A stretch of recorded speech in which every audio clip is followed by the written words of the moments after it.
Une voix, partie très tôt, une idée éternelle. Voici l'histoire d'un homme devenu symbole, un militaire devenu révolutionnaire, un président devenu martyr. Il s'appelait Thomas Sankara. Et même s'il est parti très tôt, son rêve, lui, continue de brûler. On l'appelait le Che africain. À 33 ans, il osait défier les plus grandes puissances du monde. Il parlait au nom du peuple. Il vivait comme lui. Il s'appelait Thomas Sankara. Et son rêve n'est jamais mort. Lorsqu'il prend le pouvoir, il refuse les privilèges, les limousines, les palais.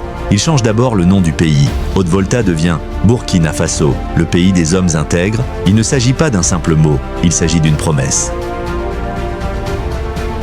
Sankara veut un peuple libre.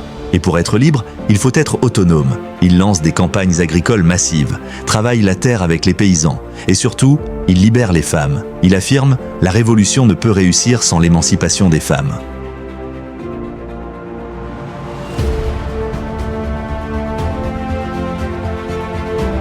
Il sait qu'aucune révolution ne tient sans savoir.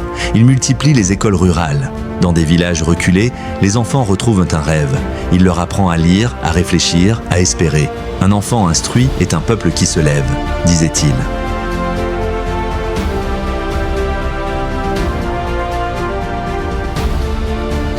Là où les autres présidents posèrent des pierres, lui plantaient des arbres. Il comprend déjà l'urgence écologique. Le désert avance, il faut l'arrêter. Il crée des campagnes de reforestation à grande échelle.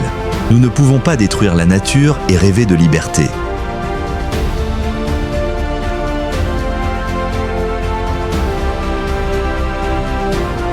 Il serre la main du paysan, le regarde dans les yeux. Il dit que le travail manuel est plus noble que 1000 discours. Il affirme que le paysan est le pilier de la nation. Et il le traite en égal, car dans son Burkina Faso, il n'y a pas de petit peuple. Pendant ce temps, au Burkina Faso, les gens voient que leur président à vélo, comme eux. Pas de cortège, pas de luxe. Il donne l'exemple. Il montre que la révolution, ce n'est pas une posture, c'est un mode de vie. Il forme les femmes à défendre la révolution, pas pour faire joli, mais parce qu'ils croient profondément en elle. Les femmes burkinabées s'engagent, armes au poing, dignité en tête. Elles marchent aux côtés de Sankara, pas derrière. En 1987, devant les plus puissants, il prend la parole à l'ONU. Et il dit ce que personne n'ose dire. Il dénonce la dette. Il accuse les anciens colons. Il ose regarder l'Occident dans les yeux. Nous ne payerons pas la dette, elle n'est pas la nôtre.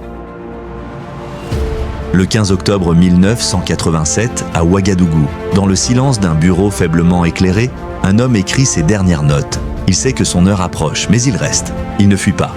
Parce que Thomas Sankara n'a jamais servi la peur. Il a toujours servi le peuple. Le 15 octobre 1987, Sankara est assassiné. 12 balles, le silence. Mais l'idée, elle, continue de vivre. Dans chaque village, dans chaque rêve africain.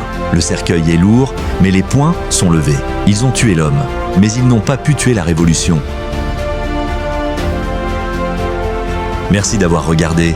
Poursuivons le rêve de Sankara. Abonne-toi pour plus d'histoires inspirantes.